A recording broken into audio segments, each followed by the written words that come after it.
बोलो श्री कृष्ण भगवान की जय हो। श्रीमद् भागवत महापुराण की जय।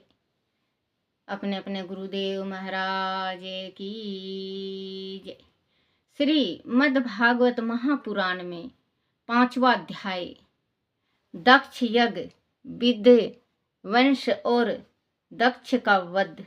श्री मंत्रे जी ने कहा, विदुर जी, जब महादेव जी को देव ऋषि नारद द्वारा यह समाचार मिला कि भगवती सती ने दक्ष द्वारा अपमानित होकर अपने प्राण की आहुति दे दी है और भृगु ऋषि द्वारा अग्नि से उत्पन्न देवताओं ने शिव के गणों को भगा दिया है, तो भगवान शंकर को बड़ा दुख हुआ। वह क्रोधित होकर उठ खड़े हुए।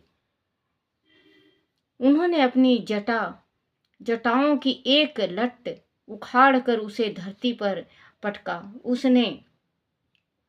उसके पटकते ही उसमें से एक विशाल प्राणी प्रकट हुआ। उसके 1000 हाथ थे और 3 नेत्र थे। उसके गले में रुंड मुंड की माला पड़ी थी। उनका चेहरा बड़ा भयानक था और नुकीले दांत बाहर की ओर निकले हुए थे। उसने झुककर भगवान महादेव को नमन किया और उनसे पूछा कि उसके लिए क्या आज्ञा है। इस पर महादेव ने उनसे कहा, वीरभद्र, तुम मेरे अंश से उत्पन्न महाकाल के आदेश वीर हो जाओ। उस नर पिशाच दक्ष के यज्ञ का विध्वंस करो और उस दक्ष को मार डालो। महादेव की आज्ञा पाकर वीरभद्र ने भगवान शिव की परिक्रमा की और भयानक अट्टहास किया। उसकी सिंह गर्जना से सारी दिशाएं कांप उठी। पर्वत भी चट्टान टुकड़े टुकड़े पर्वतों की चट्टानों के टुकड़े टुकड़े गिरने लगी। वीरभद्र ने एक विशाल त्रिशूल को ऊंचा किया और दक्ष प्रजापति की यज्ञशाला की ओर चल दिया। उसके साथ साथ शिव के सैकड़ों गण तरह तरह के अस्त्र शस्त्र लेकर उनके पीछे पीछे चल पड़े। उनके चलने से धरती दहल उठी और आकाश में मानो काली आंधी उमड़ने लगी। भयानक शोर होने लगा। दक्ष की यज्ञशाला में भृगु आदि जो ऋषि गण बैठे थे और देवताओं तथा प्रजापति दक्ष के परिवार वालों के साथ यज्ञ कर रहे थे। अचानक उत्तर दिशा की ओर से उठती काली आंधी और शोर को सुनकर चिंतित हो उठे। इससे पहले कि वह संभल पाते, वीरभद्र, नंदीश्वर और शिव के हजारों विचित्र चेहरे वाले गण शोर मचाते हुए यज्ञशाला पर टूट पड़े। उन्होंने यज्ञशाला और पाकशाला को तहस नहस मचा कर दिया। ऋषियों को पकड़ कर मारना आरंभ कर दिया। नंदीश्वर ने भृगु ऋषि की मूछ दाढ़ी नोच डाली। देवगण और अन्य ऋषि गणों के साथ वह उपस्थित दक्ष के प्रजापति अपनी अपनी जान बचाने के लिए वहां से भागने लगे। वीरभद्र ने यज्ञशाला को घेर कर दक्ष को पकड़ लिया और उनकी गर्दन काट कर उसका सिर यज्ञ की अग्नि में फेंक दिया। उसमें मल मूत्र डाल दिया। सब तरह कोतहाल मचा था। दक्ष के मरते ही वह रोना पीटना आरंभ हो गया। शिव के गणों ने भग देवताओं को धरती पर पटक पटक कर उनकी आंखें निकाल दी, क्योंकि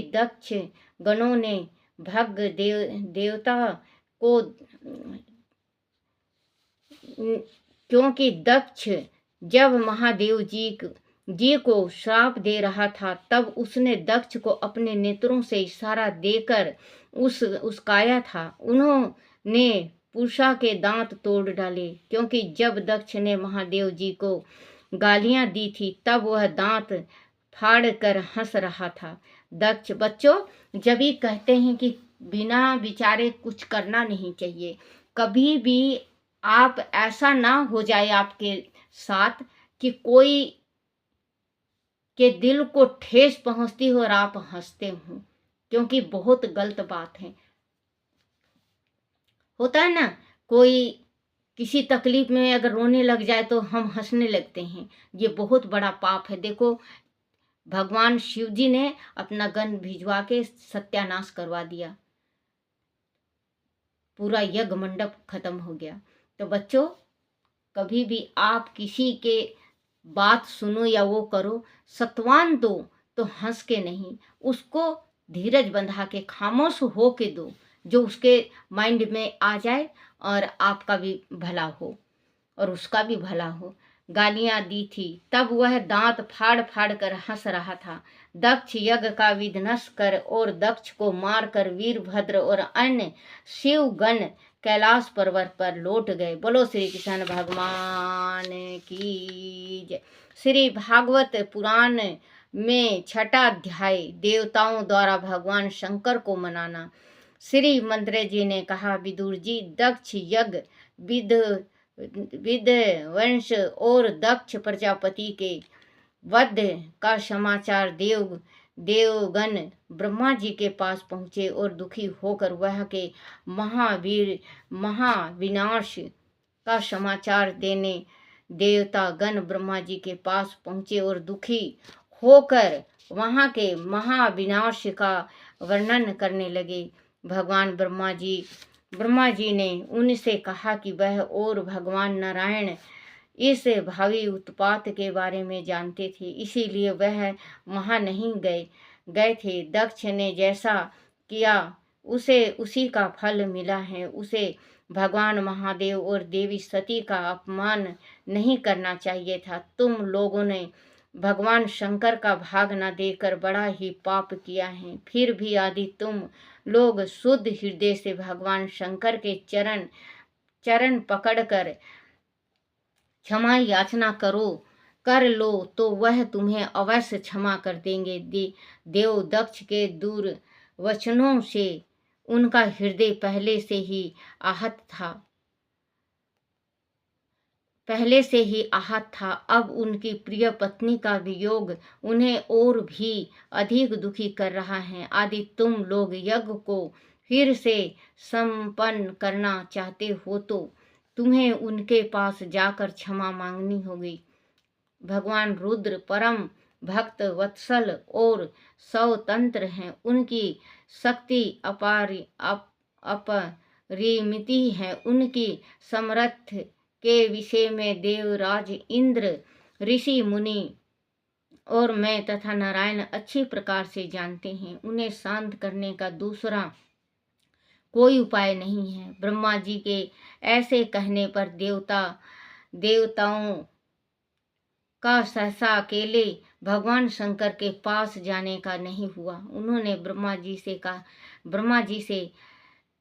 जी से साथ चलने की प्रार्थना की। तब ब्रह्मा जी उनको प्रजापतियों और पितरों के साथ लेकर कैलाश पर्वत पर गए। महापर्वत प्राकृतिक उनको प्रजापतियों और स्वदेश से भरपूर था।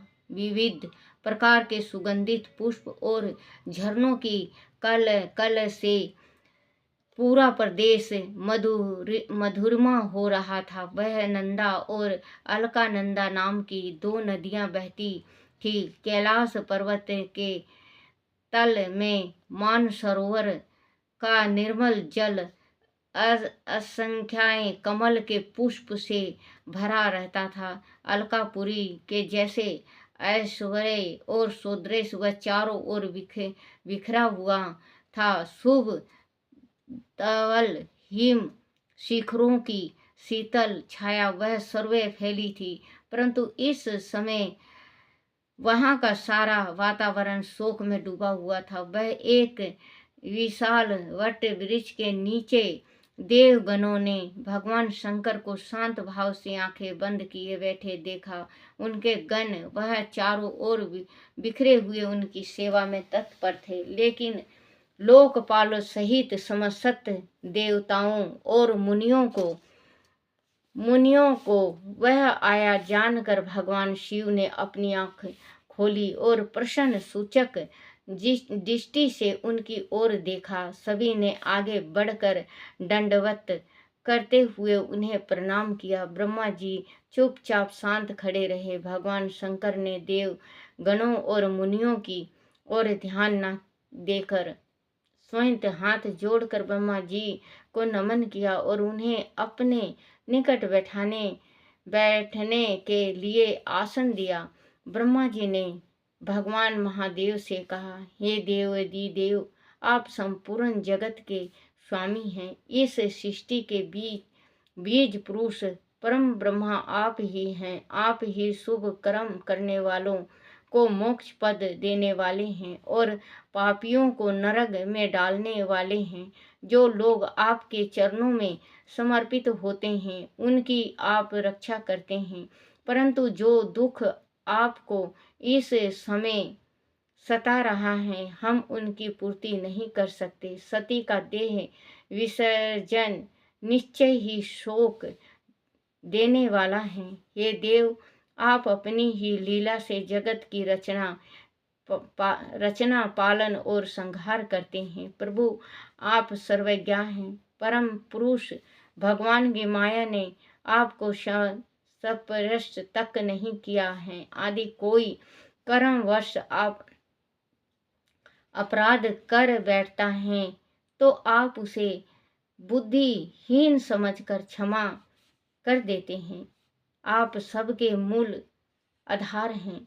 आप ही संपूर्ण यज्ञों को पूर्ण करने वाले हैं। यज्ञ भाग पाने का आपको पूर्ण अधिकार है। दक्ष ने आपका यज्ञ भाग न देकर बुद्धिहीनता का परिचय दिया है। इस कारण उनका यज्ञ आपके द्वारा नष्ट हुआ है। हे भोलेनाथ, इन सभी ऋषि मुनियों की इच्छा है कि आप यज्ञ का पुण्य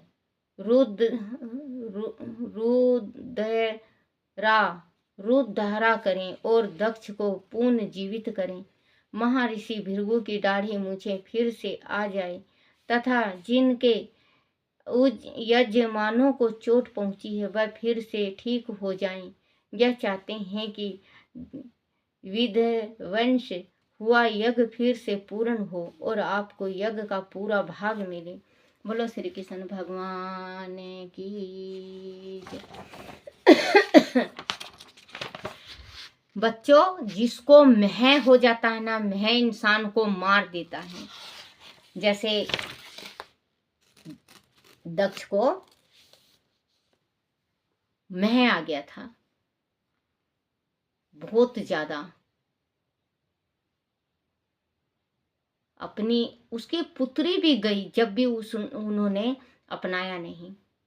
बच्चों, कहते हैं शिव जी का जो पूजन करता है, शिव जी का पूजन करने वाला इंसान कभी दारिद्र नहीं होता। गरीब होता है। दारिद्र उसको कहते हैं।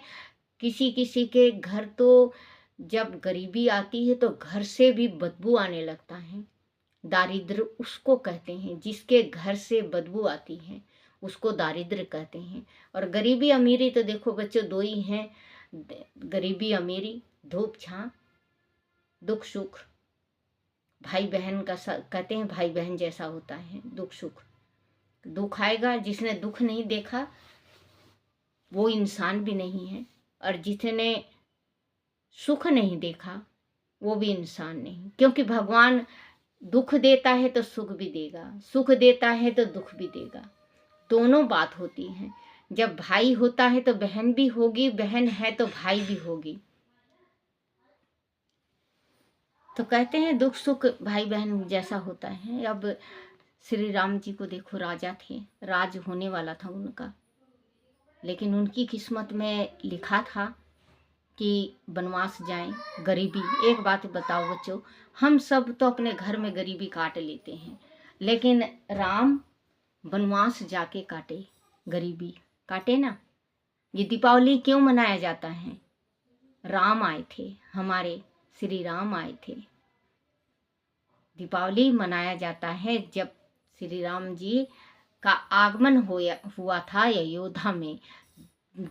दीपकें जली थी, जोत बत्ती जली थी, आतिशबाजी हुई थी, पटाखे फूटे थे, राम राज हुआ था। जो ये दीपावली आती है तो हम हिंदू जो भारतवर्ष सब में जो दीपावली की धूम धड़ाका होता है, तो वहाँ पे क्योंकि सीता लक्ष्मी हैं, जो सीता माँ हैं हमारी, राम विष्णु और सीता लक्ष्मी थी, उनके खुशी में दीपावली मनाया गया और बहुत धूम धड़ाके से दीपावली मनाया गया। आप भी दीपावली मनाया करो। तो बच्चों, श्री राम जी की तस्वीर जरूर, छोटा सा तस्वीर रखो, सिया राम की जिस टाइम में राम का राज अभिषेक हुआ था, राजा बने थे, वो वैसा तस्वीर आप जरूर रखा करो। माता का पूजा करते हैं हम, माँ लक्ष्मी का।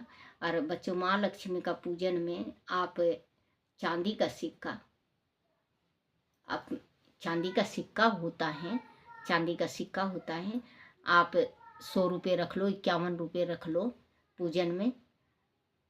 ये रख के जो सिक्का और 51 रुपये जो रखते हैं, या आपके पास ज़्यादा पैसा है तो 500 रुपये रख दो, 1100 रख दो, वो तो हमारे तिजोरी में रखा जाएगा बच्चों। फिर रात को पूजन कर लिया। पूजन करने के बाद वैभव लक्ष्मी का पूजा होता है, जो हम लक्ष्मी माता का कर लिए, महालक्ष्मी का पूजन कर लिए। वैभव लक्ष्मी का पूजन जो होता है, आप अपने घर के चाहे एक सोने का अंगूठी हो, चाहे नाक का कोका हो, चाहे कुछ भी हो, चाहे उसको रखो एक कटोरी में। कटोरी में रखने के बाद आप पैसे रखो और आप सिक्का जो है चांदी का, और ये जो 51 रुपये 500 रुपये, वो आपकी इच्छा है कितना पैसे रुपये रखते हो। आप रुपये रख के और आपने लक्ष्मी की पूजा कर लिया। फिर इसके बाद चांदी की कटोरी में रखना है, नहीं है तो आप स्टील की कटोरी में रख लो, या इसके चांदी की नहीं हो तो पीतल की हो, कांसी की हो, आप रख के पूजन करो वैभव लक्ष्मी का। हे मेरी वैभव लक्ष्मी माता, मेरे घर में सदा वास करना। मैं आपको आवाहन कर रहा हूँ, आप आओ और आप हमारे घर में सुख शांति दो और आप बरकत करो। बच्चों, आप वो करके सुबह आपको भैया दूज वाले दिन आपको लाल कपड़ा लेना है, थोड़ा सा उसमें चावल रखना है, जो चावल अक्षत पूजा करिए थे वैसे के वैसे, और एक गुलाब का फूल आप रख के और उसको 3 गांठ लगाना है। 3 गांठ लगाने के बाद आप तिजोरी में रख दो, माँ का मानता करके। हे माँ, मैं आपका स्वरूप अपने तिजोरी में रख रहा हूँ, आप दिन वो रात दुगनी दिन चौगनी करना माता रानी, ये कह के और आप रख दो बेटा। ये छोटा सा उपाय है, अपनी गृहस्थी की है। अगर आप जैसे समझ में नहीं आया हो तो आप अगर कमेंट करोगे कि दादी सही समझाओ, तो फिर मैं आपको डिटेल में बता दूंगी बच्चों। और आप ये थोड़ा सा छोटा सा उपाय करके देखो। अगर आपके पास नहीं है, चांदी का सिक्का लाने को नहीं है, सोना नहीं है, चांदी नहीं है, तो आप सिक्का, एक का सिक्का ले लो बच्चों, एक का सिक्का ले लो, उसी में कुमकुम लगाओ, उसमें वस्त्र पहनाओ, कुमकुम लगाओ और अक्षत छोड़ो और गंगा जल से धो के, और आप मानता करो कि मेरी माँ शक्ति, माँ वैभव लक्ष्मी, मैं आपका पूजन कर रहा हूँ, आप हमारे घर में अस्थायी रूप से विराजमान हो जाओ। और आपको वही करना है। सुबेरे भैया दूज वाले दिन आपको लाल कपड़ा लेना है, गुलाब का फूल ले आओ, उसमें रख के थोड़ा सा अक्षत रख के 3 गांठ लगा के आप रख सकते हो। दोनों के वास्ते हैं, अमीर के वास्ते भी है, गरीब के वास्ते भी है, क्योंकि माँ लक्ष्मी की ज़रूरत सभी को पड़ती है। माँ लक्ष्मी के बिना बच्चों आजकल कोई नहीं। बाप बड़ा ना भैया, सबसे बड़ा रुपया, अब वो हो गया है। अपन आप देखना बच्चों, संसार में भाई के पास पैसा नहीं है, दूसरे भाई के पास है पैसा तो जाता है, तो भाभियां पहले कहने लगेंगी तुम्हारा भाई आया है कहीं तुमसे पैसा मांगे, मना कर देना। बहन के पास पैसा होता है, बहन जाएगी तो बहन मन में कभी सुख चाहेगी, इधर होगी कभी उधर होगी, और सबसे पहले क्या बोलेगी, बहन आजकल तो हमारे यहाँ कमाई नहीं है, खर्च इतना हो गया है और कमाई नहीं है। अगर मान लो मेरे जैसे कभी जाए भी, तो वो उसका मुंह ही नहीं खुलेगा कि मैं अपनी बहन से मांगू। बच्चों, भाई और बहन का वो खून का रिश्ता है, वो दर्द का रिश्ता है। भाई अगर चाहे तो बहन को संभाल ले, और बहन चाहे तो भाई को संभाल ले, क्योंकि भाई बहन का रिश्ता जो होता है ऊपर परमात्मा की मर्जी से बन के आती है। आप ये सोचते हो ना कि बहन हमारे घर आ गई है, कुछ लेने आ गई है। भाई कोई कुछ नहीं लेके जाता, बहन तो अपने दुख सुनाने आती है, क्योंकि माँ सुनती, किसी कोई माँ नहीं सुनती है बच्चों। बच्चों के आजकल का जमाना ये आ गया है कि माँ कोई अपनी बेटी का दुख नहीं सुनती, पिता सुनते हैं। पिता बहुत प्यार करते हैं, बच्चे की पूरी तकलीफ पिता को मालूम होती है, और धीर बंधाते हैं अपनी बेटी को, कोई बात नहीं बेटा मैं कर दूंगा। चाहे कितने बुजुर्ग हों, पिता के सामने बेटा बेटी रो दे, तुरंत ही कहेंगे कोई बात नहीं, मैं हूं ना, मैं जी रहा हूँ, अभी ला के देता हूँ। चाहे वो कैसे भी लाएं, ला के देंगे। तो बच्चों, आप छोटा छोटा उपाय माता रानी का, जैसे मैं बताती हूँ, अपने गृहस्थी की उपाय बताती हूँ, छोटा छोटा उपाय जरूर किया करो, आपको फलित होगा, फल मिलेगा आपको जिस मानता से भी करो। हाँ, गलत मानता से बिल्कुल मत करना बच्चों, किसी की बुराई करने के वास्ते मत करना। आप अपने कार्य के वास्ते कर सकते हो, कारोबार के वास्ते कर सकते हो, अपने संतान के वास्ते कर सकते हो, बहन भाई के प्रेम का कर सकते हो, माँ पिता का घर साथ रहने का कर, क्योंकि आजकल जमाना है बच्चों, बेटा बेटी भी का भी गलत नहीं होता, कोई बेटा बेटी सरवन होते हैं, लेकिन माँ बाप चंडाल हो जाते हैं जो अलग रहना चाहते हैं। कोई आजकल संसार पांचों उंगली बराबर नहीं होती। कहते हैं ना, एक मछली अगर गंदी हो जाए तालाब में, सब मछली गंदी हो जाती हैं। कोई ऐसा पुत्र था जो कि पूरे भारतवर्ष को गंदा कर गया, अपने माता पिता को मार पीट के अनाथ वृद्धाश्रम में डाल गए। ऐसे संसार में देखो बच्चों, सब एक जैसा नहीं है। कोई तो इतने प्यार करते हैं अपने माँ बाप से इतने प्यार करते हैं कि वो उनके बिना जी नहीं सकते, लेकिन जीना पड़ता है उनको भी, क्योंकि माँ पिता साथ जीवन भर तक नहीं रहते। और बच्चों, एक बात आज और बता रही हूँ, आजकल का जमाना ऐसा है, बहू सोचती है कि आने के बाद कि मेरा है बस सब कुछ, ना माँ ना बाप कोई नहीं, ये गलत सोचती है। अब भगवान ने जो बनाया है, तो पत्नी का हक बेटा पे उतना ही, और उतना ही पत्नी का। अब आप पूछो कैसे दादी? तो बच्चों, जब माँ जन्म देती है अपने बच्चों को, माँ अपने बेटा के साथ 40 साल रहती है, 40 साल रहती है, और जब पत्नी 20 साल के बाद आती है, तो वही 40 साल बाद 40 साल तक पत्नी अपने पति के साथ रहती है। तो माँ बेटों को अलग मत किया करो, क्योंकि जितना हक आपका है, माँ ने जन्म दिया है पेट फाड़ के, और आप अपने माँ बाप को छोड़ के आई हैं। आपका भी हक उतना ही है जितना माँ का हक है, जितना पिता का हक है। आप अपने माँ बाप को छोड़ के आई हो, तो इनको अपनाओ, वो पाप के थे, ये धर्म के हैं। अगर आप ऐसा अगर सोच के भारत वासी चलें, हर एक बहू अपने सास ससुर को माँ समझे, तो बच्चों ये संसार स्वर्ग हो जाएगा, सत्य युग फिर से चालू हो जाएगा। तो कहते हैं हर एक चीज का अपना अपना वो है बच्चों। अगर मैं बताने लगूं तो देखो, गृहस्थी का वो है, बहुत लंबा हो जाता है, सारा जिंदगी निकल जाएगा, जब भी अपनी गृहस्थी का नहीं खत्म होता। बोलो श्री कृष्ण भगवान की जय। श्री कृष्ण गोविंद हरे मुरारी, हे नाथ नारायण वासुदेवाय, हे नाथ नारायण वासुदेवाय, हे नाथ नारायण वासुदेवाय। बोलो श्री कृष्ण भगवान की जय। अपने अपने माता पिता की जय, अपने अपने गुरुदेव महाराज की जय। हे मेरे कान्हा, हे मेरे बंशीधर, हे मेरे कन्हैया, मेरे से कोई भूल हो जाए, चूक हो जाए, कोई टूटी रह जाए, मुझे क्षमा करना, क्षमा करना, क्षमा करना।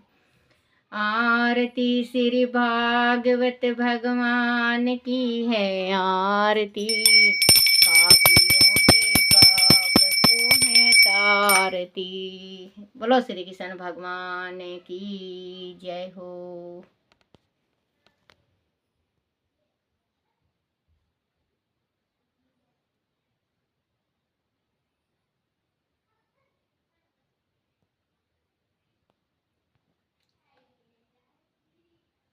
जय मेरे कान्हा, जय मेरे कान्हा।